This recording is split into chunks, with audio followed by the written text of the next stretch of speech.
जाता है कि अचार मत छुओ, मंदिर मत जाओ, पूजा मत करो, और ये हर धर्म में होता है कि कोई कहेगा नमाज मत पढ़ो, कोई कुछ और कहेगा। आप इस पर क्या विचार रखती हैं और आप खुद क्या फॉलो करती हैं या प्रैक्टिस करती हैं? ये मैंने आपके ही सेशन में इसका आंसर दिया था, ललन टॉप का। खाना खराब हो जाएगा। जैसे झूठ मत बोलो, नाक लंबी हो जाएगी। नाक लंबी होती है क्या? पर बच्चे मानते नहीं थे तो उनको किसी चीज से डराया जाता था। कोई खराब नहीं होता, टच करके देख लीजिए खराब होता है क्या। तो फिर ये बात क्यों बोली जाती थी? तो बाद में आपको कारण पता चलता है कि उस वक्त आपको अचार खाने मना किया जाता है, बहुत ज्यादा स्वीट खाने मना किया जाता है। दैट्स ट्रू, किया जाता है कि आपके लिए खराब है। डेयरी आपको खाने के लिए मना किया जाता है। तो इस तरीके के बहाने बना दिए गए। दूसरा, जब आपको बाहर निकलने के लिए कहा जाता है, पहले व्यवस्थाएं वैसी नहीं थी।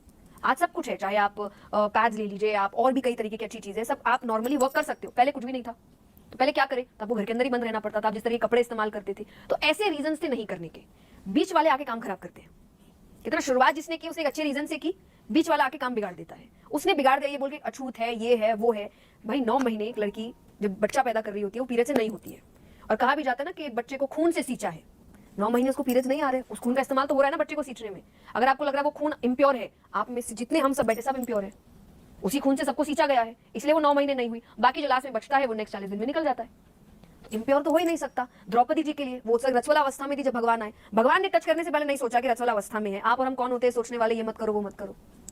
तो ये बातें बनाई गई। पहले रीजन अलग थे, सेफ्टी पर्पस था, आराम के लिए था, खान पान का पर्पस था। दोस्तों, ये देवी जी हैं जया किशोरी।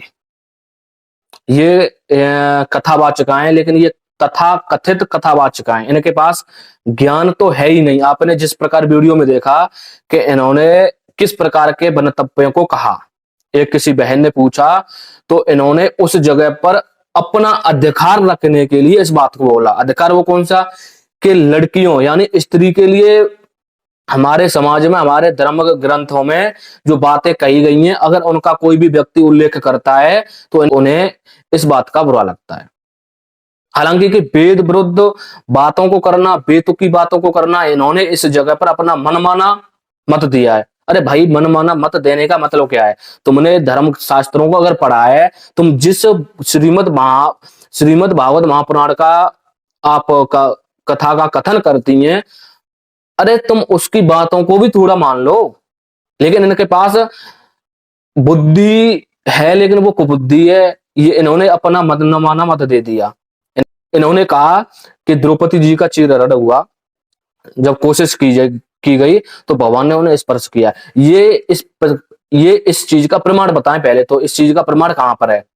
भगवान श्री कृष्ण ने उनको स्पर्श कब किया? इस बारे में इन्होंने जो बात कही, कहीं पर लिखित में है? नहीं है। इन्होंने अपना मनमाना बेतुकी की बात कही है। भगवान ने इनको अच्छा सुर दिया है, अच्छी वाणी दी है, लेकिन ये उसका क्या कर रही है? समाज में क्या एक नया संदेश दे रही है ये, कि जो वेस्टर्न जो कल्चर है उसको फॉलो करने की इन्होंने सीधी सीधी बात कही, एक तरीके से अगर देखा जाए। क्योंकि वेस्टर्न जो कल्चर है वहां पर इन चीजों का कोई भी प्रभाव नहीं पड़ता है उन लोगों के ऊपर। तो उसी बात को इन्होंने यहाँ पर कहा है। और मैं इनसे एक और बात पूछना चाहूंगा कि इन्होंने या तो वेस्टर्न कल्चर को फॉलो करने की बात कही है, या फिर इन्होंने अपने अधिकार की बात कही है। क्योंकि हमारे देश के जो ज्ञानी लोग हैं, महापुरुष हैं, जो संत साधु संत हैं, वो इस बात को लेकर के कहते हैं कि स्त्रियों को कथा भागवत महापुराण का अनुष्ठान साप्ताहिक कहने का अधिकार नहीं है। ये हमारे शास्त्र वेदों में प्रमाणित है। तो इन्होंने उस चीज को अपने ऊपर मतलब इस प्रकार की आंच ना आने पाए कि हमें कोई भी व्यक्ति डायरेक्ट ना कर सके इस बारे में, तो इन्होंने अपना मनमाना मत दे दिया। अरे भाई, अगर तुमने कोई धर्मशास्त्र पढ़ा है तब तो कुछ बातों को कहो तो ठीक है, लेकिन अपना मनमाना। इन्होंने जो बात कही कि कुछ बीच के लोग आए जिन्होंने इस प्रकार की गड़बड़ी कर दी, तो गड़बड़ी तुम्हारी दादी भी थी, तुम्हारी दादी की दादी, दादी की दादी, दादी की दादी, वो भी तो इस परंपरा को फॉलो करते आ रहे हैं। क्यों करते आ रहे हैं भाई? क्योंकि हमारे शास्त्रों में, हमारे जो धर्म ग्रंथ हैं, हमारे जो भगवान हैं, उन्होंने इस बात को बिल्कुल स्पष्ट रूप से कहा है। इन्होंने जो बात कही, भगवान ने स्पर्श किया, कहां पर स्पर्श किया, पहले तो इस बात का जवाब दें। और दूसरी चीज, जब गांधारी उनको आशीर्वाद देने आई तो उन्होंने उस द्रौपदी जी को छूना चाहा, तब द्रौपदी जी ने क्या कहा कि माता मुझे स्पर्श मत कीजिए, मेरा धर्म नष्ट हो जाएगा, मैं रजो धर्म में हूं, मैंने शुद्ध स्नान नहीं किया है। इन्होंने आगे वाला तो पढ़ लिया, लेकिन उसके बाद में क्या लिखा हुआ है इन्होंने उसको नहीं पढ़ा। स्त्री को किस चीज का अधिकार नहीं है, ये हमारे धर्मशास्त्रों में उल्लेखित है। श्रीमद् भगवद गीता, जिसका एक सार है गर्भ गीता, जिसमें भगवान श्री कृष्ण ने यहां तक कहा है कि स्त्री के उस समय, यानी जब स्त्री रजो धर्म में होती है, उस वक्त स्त्री के हाथ का पानी भी नहीं पीना चाहिए। ये भगवान श्री कृष्ण ने कहा है, गर्भ गीता में कहा है, स्पष्ट रूप से कहा है।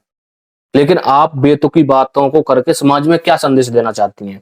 भगवान वेद व्यास जी ने खुद ये इस बात को कहा है, विरक्तो वैष्णवो विप्रो वेद शास्त्र विशुद्ध व्रत दृष्टांत कौशलो धीरे वक्ता कार्यो निष्प्रय। अर्थात वक्ता जो है भागवत महापुराण का अनुष्ठान करने वाला, वो विरक्त होना चाहिए, संसार से उसे कोई मतलब नहीं होना चाहिए, वो वैष्णव होना चाहिए, वो भगवान को मानने वाला होना चाहिए, उसने वेद शास्त्रों का शुद्ध रूप से अध्ययन किया हो, परंपरा के साथ वो होना चाहिए। ये भगवान वेद व्यास जी हैं, उन्होंने इस बात को कहा। भगवान वेद व्यास जी के जो पिताजी थे, उन्होंने अपनी पारस स्मृति में भी इस बात का उल्लेख किया है, अध्याय 7 श्लोक 15 और 18 में स्पष्ट रूप से इस बात को कहा है। और आप छोड़िए, वेदों की बात करें तो वेदों का एक यजुर्वेद की शाखा है जिसका नाम है सप्त ब्राह्मण ग्रंथ, उसमें स्पष्ट रूप से लिखा हुआ है। मनु महाराज ने मनु स्मृति में इस बात को क्लियर किया है। मनु स्मृति का अध्याय नंबर 4 श्लोक नंबर 205 एवं 206, जिसमें भगवान वेद व्यास जी ने इस बात को स्पष्ट रूप से कहा है कि जिस यज्ञ में पुरोहित वेद का पाठक ना हो, यज्ञ करने वाला व्यक्ति ना हो, व्यक्ति के अलावा अगर और कोई है उसकी बात कही है, व्यक्ति ना हो, अर्थात अच्छे आचरण वाला ना हो, यज्ञ करने वाला अगर कोई स्त्री तथा नपुंसक हो, उस यज्ञ में ज्ञानी पुरुष को अथवा ब्राह्मण को भोजन करने तक का अधिकार नहीं है। इस बात को मनु स्मृति में मनु महाराज ने स्पष्ट किया है। तो आप वेदों से ऊपर तो नहीं हो, आप शास्त्रों के से ऊपर नहीं हो। अगर आप हो तो पूरा संसार फिर आपकी पूजा करने लग जाए देवी जी। इनके इन वक्तव्यों से आज हमारे देश के संत साधु समाज, जो भी जितने भी ज्ञानी महापुरुष हैं, उनको एक आहत पहुंची है कि इन्होंने क्या कह डाला है। तो ये जितने भी ये चैनल वाले हैं, उनसे भी कहना चाहूंगा कि ये उन प्रश्नों को ऑडियंस से पूछवाते हैं, जो प्रश्न ये जो कथा कथित तो जो लोग हैं, वो जिन प्रश्नों को लिख करके देंगे, उन्हीं प्रश्नों को ये लोग पूछवाते हैं। लेकिन जो वीडियो देखने वाले जो लोग हैं, जो इस बात को देख रहे हैं, उन्हें अगर ऐसा लगता है कि इसका मतलब तो स्त्री को मतलब अछूत कहा गया है या स्त्री को अपवित्र कहा गया है, तो भाई ऐसा बिल्कुल भी नहीं है। जिस समय रजो धर्म होता है, जो भी दिन है 3, 4, 5 जो भी दिन होते हैं, उस समय को अपवित्र कहा गया है, उस समय के वक्त को अछूत कहा गया है।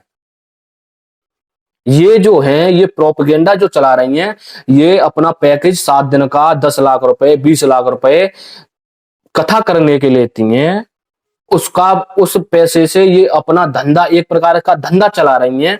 इन्हें इस बात को थोड़ी भी शर्म करनी चाहिए। मुझे पता है ये वीडियो उन तक शायद नहीं पहुंचेगी, और अगर पहुंचती है तो मैं एक आम नागरिक, एक आम इंसान, एक आम आदमी होने के जरिए इस बात को आपसे कहना चाहूंगा। इस बारे में थोड़ा विचार कीजिए कि आप ना तो वेदों से ऊपर हैं, आप ना तो शास्त्रों से ऊपर हैं, और ना ही तो आप श्रीमद् भागवत महापुराण से ऊपर हैं। भगवान वेद व्यास से आप ऊपर नहीं हो, मनु महाराज से ऊपर नहीं हो आप। तो आप इस प्रकार की बेतुकी बातों को कहकर समाज में ये फूहड़ता मत फैलाइए। एक प्रकार से समाज को क्या संदेश देना है, ये वेद शास्त्रों में अध्ययन, ये वेद शास्त्रों से अध्ययन कीजिए, उसके बाद में समाज को ज्ञान दीजिए।